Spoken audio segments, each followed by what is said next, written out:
जय हिंद दोस्तों। स्वागत है आप सभी का। यूपीपीएससी आरओ की ये सीरीज़ चल रही है। ठीक है, ये पूरा जो सीरीज़ है ये बेसिकली यूथ कंपटीशन की जो बुक है उसी पर आधारित है ये। ठीक है, उद्देश्य क्या है? उद्देश्य ये है कि जीएस में आपके कम से कम 85 प्लस नंबर आने आने चाहिए, और हिंदी में जो जनरल हिंदी है जिसमें कि 6 टॉपिक हैं मुख्यतः, उनमें आपका 55 प्लस नंबर आने चाहिए। और ये किस तरीके से संभव हो पाएगा? तो ये आपके सिर्फ अभ्यास से ही हो पाएगा। ठीक है, रिवीजन अभ्यास, रिवीजन अभ्यास, उसी के सापेक्ष ये सीरीज है। आप अभ्यास कीजिए, आप बताइए कि आपके कितने प्रश्न इसमें सही हो रहे हैं, आप कमेंट कीजिएगा। इसके पहले ये तो दूसरा वीडियो है, दूसरा इसका जनरल हिंदी का ये दूसरा वीडियो है, यानी कि दूसरा प्रैक्टिस सेट है ये। इसके पहले वाला देख लीजिएगा, अगर नहीं देखा है तो बहुत अच्छी सीरीज है ये, आपको फ़ायदा ही होगा, नुकसान नहीं होगा। ठीक है, तो आप इसको देखिए, लाइक कीजिए और दोस्तों में अपने शेयर भी कर दीजिए। ठीक है, ज़्यादा से ज़्यादा छात्रों तक इसको पहुँचाइए, आप शेयर कर दीजिए। मैं इसको बेहतरीन ढंग से व्याख्या भी करता हूँ, जहाँ ज़रूरत है वहाँ मैं सब चीज़ आपको बताऊँगा। ठीक है, आपका जहाँ कॉन्सेप्ट की ज़रूरत होगी वहाँ मैं कॉन्सेप्ट भी बताऊँगा। बेसिकली मेन जो टारगेट है वो आप अपने दिमाग में रखिए कि हमें हिंदी में 55 प्लस नंबर लेकर आने हैं, और इतना अगर टारगेट रखेंगे तो यकीन मानिए, और ये दोनों टॉपिक आपके प्री और मेंस दोनों में हैं, तो इसलिए जमकर मेहनत कीजिए इसमें। ठीक है, चलिए शुरू करते हैं इस वीडियो को विदाउट एनी डिले। तो लाइक कीजिएगा, इसकी पूरी प्लेलिस्ट बनी हुई है, उसमें आप देख लीजिएगा। ये इस प्लेलिस्ट का चौथा वीडियो है। जीएस के 2 पार्ट, इसके ऑलरेडी जीएस के 2 पार्ट हो चुके हैं। अगर आपने अभी तक नहीं देखा है तो प्लीज़ देख लीजिएगा। यहाँ आई पर क्लिक करेंगे आपको तो ये मिल जाएगा। ठीक है, चलिए शुरू करते हैं इसको। ठीक है, ये पहला प्रश्न शुरू करते हैं। देखिए, इसमें वर्तनी का ही है पहला प्रश्न। पूछता है कि इसमें पूछ रहा है कि शुद्ध शब्द कौन सा है। तो देखिए, सत सत नमन में ये सत सत, ये जो हलंत लगा हुआ है ये गलत है। रीत अनुसार होता है, रीत्यानुसार नहीं होगा। अगर हम रीत में रीत प्लस अनुसार करेंगे तो इसमें जैसे आ ई, इसके साथ अगर ये होगा रीत्य अनुसार। ठीक है, आ बड़ा आ नहीं होगा ये। ठीक है, तो रीत्यानुसार ये भी गलत है। कीर्तिमान होता है, संभावना आपका ये सही शब्द है। ठीक, तो याद रखिएगा इसको। ठीक है, वर्तनी बहुत ध्यान से देखिएगा, जहाँ कॉन्सेप्ट होगा वहाँ मैं समझा दूंगा आपको। ठीक, कौन सा शब्द शब्द की वर्तनी मानक है, कहने का मतलब इसमें कौन सा सही है। तो देखिए, इसमें जो ये संबंध है ना, इसमें ये जो संबंध है ये सही है। ठीक है, बाकी आपके सब गलत हैं। ठीक, ये सही ये है। ठीक है, ये चीज़ ध्यान रखिएगा आप। चलिए नेक्स्ट देखते हैं, कौन सा शब्द अशुद्ध है पूछा है इसमें। तो कौन सा अशुद्ध है इसमें? देखिए, सौख्य, सौख्य ये भी अशुद्ध है। ठीक, ये इसमें अच्छा अशुद्ध पूछा है। ठीक है, एक मिनट, आप यही है, गलती यही होती है। देखिए, आपको प्रश्न को बहुत ध्यान से पढ़ना है और अंडरलाइन करना है। अंडरलाइन नहीं करेंगे तो गलत कर जाएंगे आप। ठीक है, देखिए, इसमें सौख्य सही है, आकाश भी सही है, निरपराध भी सही है। ठीक, माधुर्यता कोई शब्द नहीं होता, या तो आप मधुरता लिखिए। ठीक है, मधुरता या फिर माधुर्य। ठीक, ये होता है, ये माधुर्यता ये कुछ नहीं होता है। तो ये इसमें अशुद्ध पूछा है, यही वाला होगा इसका। ठीक, डी करेक्ट आंसर। निम्नलिखित में से शुद्ध वर्तनी का शब्द कौन सा है? देखिए, विदोही कुछ नहीं होता है, वेदेही कुछ नहीं होता है, विदेही कुछ नहीं होता है, वैदेही होता है। ठीक है, याद रखिएगा इस चीज़ को। निम्नलिखित में से कौन सा एक वाक्य शुद्ध है? शुद्ध पूछा है इसमें। तो देखिए, कौन सा वाक्य शुद्ध है? आज का अवकाश देने की अनुग्रह करें, अनुग्रह नहीं होता है। आज का अवकाश देने की कृपा करें। ठीक है, तो ये थोड़ा थोड़ा सही लग रहा है, लेकिन ये सही नहीं है। ठीक, आज का अवकाश देने की कृपा करें। ठीक, ये याद रखिएगा। आज आज का अवकाश कृपया देने की ना करें, ये मतलब करें, ये गलत है। ये देखिए, ये सेंटेंस सही लग रहा है, शुद्ध पूछा है। तो देखिए, आज का अवकाश देने की कृपा करें। ठीक, तो याद रखिएगा, कृपया आज के, ये तो हो गया। चलिए नेक्स्ट देखते हैं, निम्न विकल्पों में से मिश्र वाक्य कौन सा है? ठीक, तो इसमें देखिए, जो मिश्र वाक्य होता है, मिश्र वाक्य में बेसिकली क्या है कि एक साधारण वाक्य होगा, उसके अलावा उसके अधीन एक दूसरा उसका अंग वाक्य भी होगा, वही मिश्र वाक्य कहलाता है। तो जैसे उसने परीक्षा दी और वो 10वीं की थी। ठीक, तो ये मतलब मिश्र वाक्य हो गया। ठीक है, याद रखिएगा। निम्नलिखित में से कौन सा शब्द सांप का पर्यायवाची है? तो देखिए, इसमें जो सांप का पर्यायवाची है, इसमें देखिए, ये अहि, गोकर्ण, आभोग और मतलब उपर्युक्त में से सभी। तो देखिए, इसमें ये सभी हैं, अहि भी होता है, गोकर्ण भी होता है, आभोग भी होता है। सांप का ये आपका उरंग भी होता है, ठीक है, ठीक है, जो बोलते हैं ना उसको पेट के बल उरग, ठीक है, उरग, ठीक, ये भी याद रखिएगा। तो इस तरीके से ये 3 के अलावा आही, गोकर्ण और आभोग, उसके अलावा उरग, ठीक, पेट के बल चलने वाला। निम्नलिखित में से कमल शब्द का पर्यायवाची पूछ रहा है, इसमें कौन सा है? तो देखिए अम्बुज, जैसे एक जा अगर लग जाएगा तो समझ लीजिए कि वो कमल का पर्याय, जैसे नीरज हो गया, अम्बुज हो गया, है ना, ये सारी चीज़ें आप याद रखिएगा। इस तरीके से पूछता है। इसके अन्य जो पर्यायवाची वो भी याद रखिए, जैसे कुवलय, कुवलय, कुवलय याद रखिएगा, ठीक है, कुवलय याद रखिएगा। उत्पल होता है, ठीक है, उत्पल। फिर अरविंद होता ही है, ठीक है, अरविंद होता है। पंकज होता है, नीरज मैंने बता ही दिया आपका, ठीक। ये इस तरीके से। पावक किसका पर्यायवाची है? तो पावक जो है वो किसका पर्यायवाची होता है? अग्नि का, ठीक है। क्षित जल पावक गगन समीरा, ठीक, तो ये याद रखिएगा। बाकी सब अलग अलग हैं, ठीक। अग्नि के और भी हैं, हुतासन, जातवेद, ठीक है, कृषाणु, अनल, ये सब याद रखिएगा। वैश्वानर, ठीक, ये सब ध्यान रखिएगा। इसके अलावा भी अग्नि के जो पर्यायवाची हैं उनको देखिए 2 4 5 पर्यायवाची डेली आप रटिए, मतलब एक शब्द उठाइए उसके लिख लीजिए पर्यायवाची। जैसे मैंने बताया था पिछली बार भी कि जैसे अग्नि उठाइए, अग्नि का पर्यायवाची उठाइए, ठीक। तो इसमें जैसे अग्नि का पर्यायवाची उठाइए आप, उसको ऐसे लिख के यहाँ यहाँ जितने भी पर्यायवाची हैं उनको लिख डालिए, ठीक है। इस तरीके से याद करेंगे तो याद हो जाएगा। चीज़ों को बार बार अपने आँखों के सामने से अगर गुजारेंगे तो वो आपको पहचानने में मुश्किल नहीं होगी, ठीक, क्योंकि आपके पास ऑप्शन रहेगा। चलिए नेक्स्ट देखते हैं हवा के लिए पर्यायवाची। तो देखिए हवा के लिए क्या है भाई, इसमें अनूप तो होता नहीं, ठीक है। अनल अभी बताया मैंने आपको उसमें, ठीक है, अनल आग का है तो ये भी नहीं होगा, अनिल होगा, ठीक है, ये याद रखा। अनंग किसका है? अनंग, ठीक है, ये किसका है बताइए कमेंट करके आप, अनंग का ये बताइएगा आप। निम्नलिखित विकल्पों में से कौन सा विकल्प सुधा का पर्यायवाची? सुधा क्या है? जो अमृत होता है वो उसी का पर्यायवाची होता है, ठीक है। अमीय, ठीक, ये सुधा, अमीय, अमीय, एक मिनट, अमीय, एक अमीय, ये भी होता है इसका पर्यायवाची, किसका? अमृत का। तो ये भी याद रखिएगा, ठीक है। स्थिर शब्द का पर्याय क्या है? तो स्थिर शब्द का मतलब होता है कि स्थिर, स्थिर है यानी कि आप उस चीज़ को हिला नहीं सकते, ठीक है, अडिग है वो, ठीक, स्थिर है। समुद्र का पर्यायवाची बोला है इसमें, तो इसमें देखिए समुद्र का जो पर्यायवाची है वो अर्णव भी है, ठीक है, अर्णव है, ये याद रखिएगा। इसके अलावा भी आप जैसे समुद्र का पर्यायवाची नदीस, वारिस, और होता है अवधि, अवधि याद रखिएगा, बहुत पूछता है अवधि, ठीक, किसका है ये? किसका है? समुद्र का, ठीक, ये याद रखिएगा। जो चीज़ बता रहा हूँ अगर है आपको पता है तो अच्छी बात है, नहीं तो लिख लीजिएगा, ठीक। चलिए वाजी, वाजी क्या है? वाजी अश्व का पर्याय, ठीक, वाजी अश्व, ये भी याद रखिएगा। इसके अलावा घोड़ा, घोटक है, तुरंग, रविसुत भी बोलते हैं, रविसुत, रविसुत, तुरंग, ठीक है, तुरंग, ये सब याद रखिएगा। ये किसके? घोड़े के पर्यायवाची। मार, मार शब्द याद रखिएगा। मार शब्द अनंग का, कामदेव का पर्यायवाची है मार, ठीक है। अनंग अभी बताया ना मैंने आपको, यहाँ पे पूछा था जो, तो इसमें अनंग का पर्यायवाची है, ठीक। और इनको जो है कामदेव का ये पर्यायवाची है। इसके अलावा भी याद रखिएगा, जैसे इनके अलावा जैसे मदन, ठीक है, मदन हो गया, रतिपति, है ना, इनकी पत्नी का नाम था रति, इसलिए रतिपति भी कहे जाते हैं, ठीक।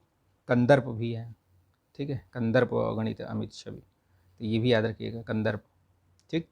मकरध्वज भी है, तो ये सारे हैं, याद रखिएगा ये, ठीक है। इनके पर्याय बहुत पूछे जाते हैं, ये जो कामदेव के पर्यायवाची हैं बहुत पूछे जाते हैं। मनसिज भी हैं, ये भी याद रखिए, बहुत पूछता है मनसिज, ठीक, ये सब कामदेव के हैं। मार, चलिए नेक्स्ट देखते हैं फटाफट, ठीक है। देखिए जितना आप चीज़ों को देखेंगे, समझेंगे, अभ्यास करेंगे, उतना ही आपको सफलता मिलेगी, ठीक है। तो आप इसको ज़रूर हल करिएगा और बताइए कितने प्रश्न आपके सही हो रहे हैं। आप वीडियो को पॉज कर लिया करिए, जैसे मैंने पढ़ा कि इनमें मदिरा का पर्यायवाची कौन सा है? नहीं है, ठीक है, तो नहीं है तो अब आप उसको पॉज कर लीजिए और अपना उत्तर आप लिख लीजिए एक पेज पे, फिर लास्ट में आप मैच कर लीजिए कितने आपके सही हुए कितने गलत हुए, ठीक। चलिए तो इसमें पूछ रहा है नेक्स्ट में मदिरा का पर्यायवाची कौन सा नहीं है, तो इसमें कौन सा नहीं है? देखिए इसमें सुरा, अमी, सुरा, मधु, मद, ये सब है, ठीक है, लेकिन ये जो अमी है ये नहीं है, ठीक, ये याद रखिएगा। चलिए नेक्स्ट देखते हैं, ये अमी किसका है, बेसिकली वो अमी आपका अमृत का है, ठीक, ये ध्यान में रखना। बाकी सोम रस भी बोलते हैं मदिरा को, सोम रस, मद, शराब, मधु, ये सब बोलते हैं, ठीक है। कौन सा शब्द विशेष है, तो मैंने पहले भी बताया था, विशेष क्या होता है, जो जैसे संज्ञा सर्वनाम है, ठीक है, वो विशेष कहलाता है, यानी कि जो जिसकी विशेषता बताई जाए वो विशेष है, और जो विशेषता बताता है वो विशेषण हो गया, ठीक। तो ये चीज़ याद रखिएगा, विशेष से। तो इसमें पूछ रहा है कि कौन सा है, विशेष से कौन सा है, तो इसमें ये विषाद विशेष है, बाकी सब आपके अलग अलग शब्द हैं। विशेष से शब्द कौन से होते हैं, इसमें कौन सा है शब्द, तो देखिए रामलला, रमापति, बुद्धिमती स्त्री, ये सीताराम है, ठीक, याद रखिएगा विशेष से शब्द। वह श्रेष्ठ उपासक है, तो अब देखिए इसमें उपासक की विशेषता बताई जा रही है श्रेष्ठ, तो क्या हो गया इसमें विशेष, इसी की तो बताई जा रही है, तो उपासक हो गया, इसमें कोई डाउट नहीं होना चाहिए। निम्नलिखित में से विशेष पद कौन सा है, तो इसमें विशेष पद मैंने बताया कि नाम मतलब संज्ञा और सर्वनाम जिनकी कि आप विशेषता बता सकते हैं, तो इसमें किसकी विशेषता बताई जा सकती है, उमा की बताई जा सकती है, बाकी तो सब ऐसे हैं। निम्नलिखित में से कौन सा शब्द भाषण के लिए उपयुक्त विशेषण होगा, यानी कि भाषण के आगे कौन सा विशेषण लगाया जा सकता है इनमें से। कड़कड़ाती भाषण ऐसा तो कुछ होगा नहीं, ठीक, तेज ऐसा कुछ नहीं, तेज भाषण ऐसा कुछ नहीं, तेजस्वी भी नहीं होता है, ओजस्वी भाषण होता है, बोलते हैं कि उन्होंने बहुत ओजस्वी भाषण दिया, ठीक, ये याद रखिएगा। गुणवाचक विशेषक, गुणवाचक क्या है भैया, जहाँ जिसको देखो जो आपका विशेषण होता है, ठीक, विशेषण में ये गुण होता है, ठीक है, गुण होता है, संख्या होता है, ये सारे विशेषण होते हैं, संख्यावाचक हो गया, गुणवाचक हो गया, ठीक है, ये सारे सार्वनामिक विशेषण हो गया, तो ये सब क्या है आपके विशेषण है। गुण में क्या होता है, जो चीज़ गुण बताए, यानी कि गोरा, काला, छोटा, मोटा, ठीक है, नाटा, जैसा भी है, मतलब वो उसका गुण कुछ बता रहा हो। तो इसमें देखो आप क्या बता रहा है, गरीब, तो ये भी गुण ही है, पीला ये भी गुण है, सूखा ये भी गुण है, तो ये क्या है, उपरोक्त सभी, तो याद रखिएगा, कंफ्यूज मत होइएगा। सच्चे लोग कभी हारते नहीं हैं, इस वाक्य में सच्चे किस प्रकार का विशेषण है, तो देखिए सच्चे, फिर मैंने वही बताया ना कि किसी चीज़ की विशेषता बता रहा है, गुण बता रहा है उसका, सच्चे व्यक्ति, सच्चे लोग, तो यहाँ पे क्या हो गया, ये गुण हो गया। अब इसमें मैंने बताया अभी ऊपर की जो विशेषण होते हैं कितने टाइप के होते हैं, वह सारे दिए हुए हैं इसमें, गुण दिया है, सार्वनामिक दिया है, परिमाण दिया है, और ये संख्या दिया है, तो ये याद रखिएगा, ठीक है। इनका सबका एक अलग से क्लास लेके, छोटी सी एक क्लास लेके बता दूंगा मैं, कौन कौन से विशेषण कैसे कैसे कहाँ कहाँ यूज़ होते हैं, क्या है, वो सारी चीज़ें बता दूंगा मैं। इसको लाइक कर दीजिएगा यार, ठीक है, लाइक कर दीजिए और शेयर करिए दोस्तों में इसको फटाफट। विशेषण किसकी विशेषता बतलाता है, तो अभी मैंने थोड़ी देर पहले ही बताया कि संज्ञा और सर्वनाम की विशेषता बतलाता है, वही विशेषण है, ठीक है। मुझे छोटी बच्ची के लिए कुछ नए कपड़े खरीदने हैं, तो इसमें पूछ रहा है कि कितने विशेषण शब्द यूज हुए हैं, तो देखिए अब इसको पढ़िए, कहाँ कहाँ किस किस की विशेषता बताई जा रही है। सबसे पहले देखो, मुझे छोटी बच्ची, यानी कि बच्ची की विशेषता बताने के लिए यहाँ पे एक विशेषण है, ठीक, ये याद रखिए। बच्ची के लिए कुछ भी विशेषण है, ठीक, कुछ भी विशेषण है, तो ये दो हो गया, यहाँ पे दो विशेषण। कुछ नए कपड़े खरीदने हैं, तो नए भी हो गया, ठीक है, कुछ और नए ये दोनों हो गए, यानी कि कुल तीन विशेषण आपके यहाँ मतलब इस वाक्य में प्रयुक्त हुए हैं, ठीक है। तो ये याद रखना कहाँ कहाँ हुए हैं, वो चीज़ मैंने बता दिया आपको। निम्नलिखित में से कौन सा शब्द विशेषण का उदाहरण नहीं है, आपको बताना है इसमें कि कौन सा नहीं है। तो देखो ये आग्नेय है, ठीक है, आग्नेय है, आंतरिक है, और ये अंतर है। अधिकारी इसमें ये जो है विशेषण का उदाहरण नहीं है, ठीक, ये चीज़ इसमें, अच्छा सॉरी, इसमें विशेषण नहीं है पूछा है ना, अधिकारी भी है विशेषण। अंतर जो है, ये अंतर वाला शब्द ये विशेषण का नहीं है, अंतर शब्द ये विशेष है, ठीक, ये विशेषण नहीं है, ये विशेष है, ठीक। बाकी सब याद रखना आप, अधिकार से, जैसे अधिकारी, देखो कोई भी शब्द विशेषण है या नहीं है, तो किस तरीके से वो कैसे बना है, संज्ञा से बना है, सर्वनाम से बना है, या किसी मतलब किससे बना है, क्रिया वो आपका उपसर्ग लगाकर बना है, प्रत्यय लगाकर बना है, तो ये सारी चीज़ें आपको थोड़ा सा कॉन्सेप्ट समझना होगा। एक मैं क्लास लूँगा स्पेशली विशेषण से संबंधित, क्योंकि विशेषण में आपको चीज़ें थोड़ा सा कॉन्सेप्ट समझनी पड़ेंगी, अगर नहीं समझेंगे तो फिर थोड़ा सा गलत हो सकता है प्रश्न आपका, तो वो चीज़ आप समझिए, मैं एक क्लास ले लूँगा इसकी, ठीक है। चलिए देखिए तो इसमें अधिकारी, जैसे अधिकार से क्या बनेगा, अधिकारी, ठीक है। आग, ये अग्नि से आग्नेय बनता है, तो ये इस तरीके से याद रखिएगा, ठीक। चलिए, जैसे ये अंतर से ये आंतरिक बनाइए, ठीक, तो ये याद रखिएगा इस तरीके से, ठीक है। चलिए नेक्स्ट देखते हैं, इसमें विदेशी शब्द पूछा है, इसमें कौन सा है, तो देखिए इसमें पुष्ट, प्रिय, ये भक्त, ये सब तो आपके तत्सम और ये सब शब्द हैं। इसमें अमीर जो है ये विदेशी भाषा से आया हुआ शब्द है, ठीक है, अमीर, ठीक है। और भी बहुत सारे हैं जो विदेशज होते हैं, यानी कि जो जैसे डॉक्टर हो गया, हॉस्पिटल हो गया, ये सब क्या है, ये सब आपके विदेशज वाले हो गए, ठीक। निम्नलिखित शब्दों में से विदेशी शब्द को पहचानिए, फिर यहाँ पे आपको पहचानना है। तो देखिए निद्रा, अचरज, ये सब तो आपके या तो तत्सम हैं या फिर देशज हैं। लेकिन ये अलमारी, ये क्या है, ये कौन सा शब्द है, ये अलमारी विदेशी भाषा का शब्द है, तत्सम मतलब इसमें, ठीक। तो ये याद रखिएगा। जैसे ये है कौन सा, ये पुर्तगाली है, ये अलमारी, अनानास, पपीता, ये सब क्या है, ये आपके पुर्तगाली शब्द हैं, ठीक। ये चीज़ें याद रखिएगा। अच्छा, अंग्रेजी शब्द बताइए कि अंग्रेजी, जो कमेंट करिएगा, जो अंग्रेज शब्द है ये अंग्रेज, ये किस, कहाँ से लिया गया है, मतलब कौन सा है ये। जैसे ये आपका अलमारी पुर्तगाली भाषा का हो गया, तो ये अंग्रेज शब्द कौन सा है, किस भाषा का है ये। अंगोछा का तद्भव पूछा है इसमें, तो अंगोछा का जो तद्भव है वो अंग प्रोछा, ठीक। ये अंगोछा का ये है तद्भव शब्द है ये। देखिए नाम ऐसा लग रहा है ना, आप कंफ्यूज हो जाएंगे। इसमें ऐसा लग रहा है कि ये तत्सम होना चाहिए और ये आपका तद्भव होना चाहिए, लेकिन तद्भव ये है, ठीक। ये चीज़ याद रखना।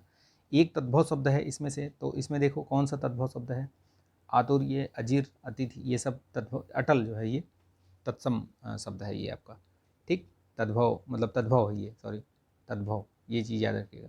निम्नलिखित में से तद्भव शब्द कौन सा है, तो अंधकार, आशा, अंगरक्षक, ये सब तो ठीक है, ठीक है। ये आपका जो अचरज है, ये अचरज वाला ये आपका क्या है, तद्भव है, तो याद रखिएगा ये, ठीक। तद्भव तत्सम शब्द सब रटिए इसको।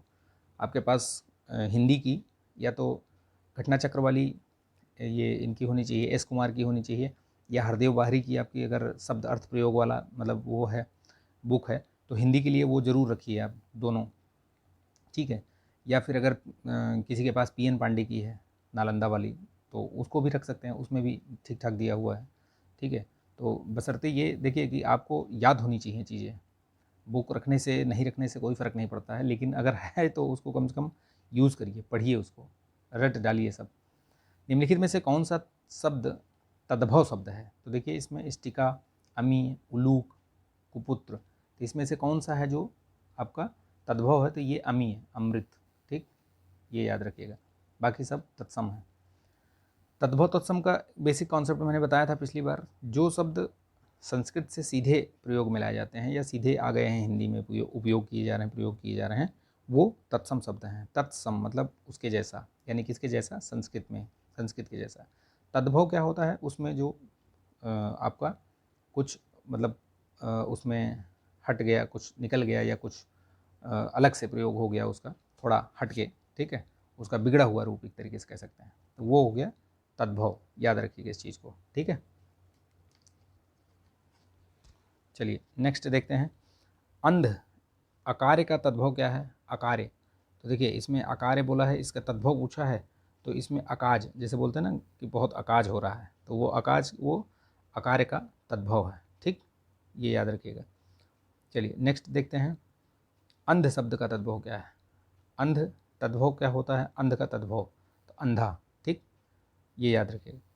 उस विकल्प का चयन करें जो दिए गए शब्द का तद्भव रूप है। अट्टालिका का क्या होगा, तो अटारी होगा, याद रखना, ठीक है। निम्नलिखित में से कौन सा शब्द तद्भव नहीं है, तो इसमें से कौन सा तद्भव नहीं है, देखो बाकी आप पढ़िए, दांत, आँख, नाक, कान, अधर, ये सब इनमें से पूछा है कि कौन सा नहीं है, तो अधर जो है ये तद्भव नहीं है, तत्सम है, ठीक है।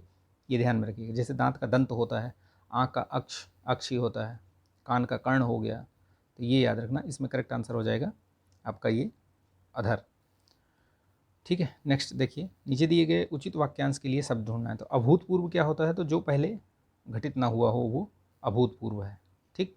और जिस पर अभियोग लगाया गया हो वो अभियुक्त है, ठीक है, ये याद रखना। जिस पे अभियोग लगाया गया हो, जो किसी पर अभियोग लगाता है, इसका क्या है, तो ये या जो भेदा ना जा सके वाक्यांश, इसके लिए क्या है, अभेद्य। ठीक, ये भी याद रखना, ये इस तरीके से ध्यान रखना, बाकी तो सब पता ही है आपको। इनको भी आप याद करिएगा, रट्टा ही मारना है इनमें सब में। जिसमें शक्ति ना हो तो वो क्या है, असक्त है। ठीक है, वो क्या है, असक्त है। निम्नलिखित में से जो भेदा ना जा सके, अभेद्य। ठीक है, ऊपर ही बता दिया था मैंने। अंक में स्थान पाया हुआ तो ये अंकस्थ। ठीक, अंकस्थ, अंडज जो अंडे से पैदा हुआ हो। अकिंचन यानी जिसके पास कुछ भी ना हो, ठीक है, वो अकिंचन। निम्नलिखित प्रश्न में 4 विकल्पों में से सही विकल्प का चयन करना है जो वाक्यांशों के लिए एक शब्द दे। जैसे आग से झुलसा हुआ तो क्या होगा, अनल दग्ध। ठीक, ये याद रखना, अनल दग्ध। ठीक है, अप्रमेय, अप्रमेय का मतलब क्या हुआ, जो प्रमाण से सिद्ध ना हो। अप्रमेय का मतलब क्या हुआ, जो प्रमाण से सिद्ध ना हो, अप्रमेय। तो जो, और देखिए जैसे इसमें क्या है, जो आवश्यक होने वाला हो या अवश्य हो, घटित होने वाला हो तो अवश्यंभावी होता है। जो तौला या मापा जा सके, मापा ना जा सके तो वो अपरिमेय होता है, अपरिमेय। ठीक है, ये इस तरीके से याद रखिएगा इस चीज़ को। ठीक, ये एक हो गया। दोपहर के बाद का समय, तो दोपहर के बाद का समय और दोपहर के पहले का दोनों याद रखिएगा। जैसे इसमें बोला है कि दोपहर के बाद का क्या हो गया, तो अपराह्न हो गया। दोपहर के पहले का क्या हो गया, तो ये पूर्वाह्न हो गया। और दोपहर का समय तो वो मध्याह्न हो गया। तीनों याद रखिएगा। ठीक, जिस पर आक्रमण किया गया हो, तो इसमें क्या है, जिस पर आक्रमण किया गया हो तो वो क्या है, ना किया गया हो, अनाक्रांत। और जिस पर किया गया हो वो आक्रांत। ठीक, ये चीज़ याद रखिएगा। ठीक है, नेक्स्ट देखिए, यहाँ से फटाफट देख लेते हैं। इसमें जिसका जन्म पहले हुआ हो तो वो क्या है, जिसका जन्म पहले हुआ हो तो वो अग्रज है। किसी वस्तु को प्राप्त करने की तीव्र इच्छा, अभीप्सा। ठीक, अभीप्सा याद रखिएगा। लिंग की दृष्टि से इसमें आपको गलत बताना है, यानी कि इसमें लिंग संबंधी अशुद्धि है। तो वो जैसे इसमें पढ़ेंगे तो आपको समझ में आएगा कि आपकी नाक कट गई है, ये जो है इसमें लिंग से संबंधित वो है। ठीक, बाकी इसमें और जो है वो शुद्ध बताना था तो ये सही है। बाकी ये सब जैसे मेरा तो मेरी होना चाहिए, इसमें आपकी नाक कट गया, ये सब उल्टा पुल्टा मतलब दिया हुआ है। सही शुद्ध पूछा है तो ये आपकी नाक कट गई, यही वाला। वह महिला बहुत विद्वान है, इसमें देखो अशुद्धि क्या है, तो विद्वान का क्या होगा, अगर महिला है तो क्या होगा, विदुषी होना चाहिए। विदुषी, इसका मतलब क्या हुआ कि लिंग संबंधी इसमें अशुद्धि है, तो ये आपका लिंग संबंधी अशुद्धि पूछ रहा है, यानी कि विद्वान की जगह पे क्या यूज होना चाहिए, विदुषी। ठीक, ये याद रखिएगा, ये हो गया लिंग संबंधी। ठीक है, विदुषी, या ये भी याद रखिएगा, जैसे ऐसे लिखेंगे ये विदुषी। ठीक, नहीं तो पता चला उसमें भी वाक्य वर्तनी, उसमें वर्तनी शुद्धि में गलत हो जाएगा। लिंग की दृष्टि से एक वाक्य अशुद्ध बताना है इसमें, तो कौन सा अशुद्ध है, पढ़ो। इसमें पढ़ के देखोगे तो राम का गौशाला लिखा हुआ है, तो ये अशुद्ध है। लिंग की दृष्टि से एक वाक्य शुद्ध है, तो कौन सा इसमें शुद्ध पूछ रहा है। देखो, ये तो दही खट्टा होता है, खट्टी लिखा है, उनका छाजन टपकता है, छाजन टपकता है, ये भी गलत है। ठीक, मेरा घर बड़ा है पर बैठक छोटा है, ठीक है, ये भी गलत है। सिपाही की पगड़ी लाल है, ये ठीक है। ठीक है, शुद्ध पूछा है तो ये सही है। आदि का विलोम आपको क्या है, तो अंत। ठीक, आदि का विलोम अंत। नेक्स्ट, सर्वज्ञ का, तो सर्वज्ञ का अल्पज्ञ, यानी बहुत कम जानने वाला, सब कुछ जानने वाला और कम जानने वाला। व्याप्त का क्या है, तो व्याप्त का जो विलोम होता है वो अव्याप्त। ठीक है, अव्याप्त, ऐसे ही तो है, व्याप्त का अव्याप्त। ठीक, विज्ञ का देखो इसमें दोनों दिया हुआ है, प्रज्ञ भी हो सकता है, अज्ञ भी हो सकता है। तो अगर वैसे तो इस तरीके से नहीं देना चाहिए, क्योंकि दोनों आप प्रज्ञ भी लगा सकते हो और ये अज्ञ भी, तो अगर अज्ञ लगा दिया तो भी सही है, प्रज्ञ लगा दिया तो भी ठीक है। शिष्ट का विलोम कौन सा है, शिष्ट का, तो शिष्ट का अशिष्ट। ठीक, शिष्ट का अशिष्ट। विवेकी का अविवेकी। ठीक, आ लगा के बनता है विलोम। ठीक, आ, अन, ये सब है ना, ये सब उपसर्ग हो गए, उपसर्ग लगा के मतलब विलोम बनाना। अनभिज्ञ, अनभिज्ञ का अभिज्ञ होता है, अनभिज्ञ का अभिज्ञ। ठीक है, ये भिज्ञ जैसा कुछ नहीं होता। ठीक, याद रखिएगा। ऐश्वर्य का विलोम कौन सा है, तो ऐश्वर्य का इसमें दोनों हो सकता है वैसे तो, लेकिन ये सटीक अगर पूछा जाए तो ये आपका अनैश्वर्य ही होगा, ठीक है, अनैश्वर्य। बहुमत का विलोम अल्पमत होगा, ठीक है, बहुमत में होना और अल्पमत में होना। स्वच्छता का विलोम कौन सा है? अस्वच्छता, ठीक है, ये चीज़ याद रखिएगा। तो इसमें 60 के 60 प्रश्न मैंने आपको करवा दिए हैं। आई होप आपको समझ में आया होगा, बेहतर ढंग से समझ में आया होगा।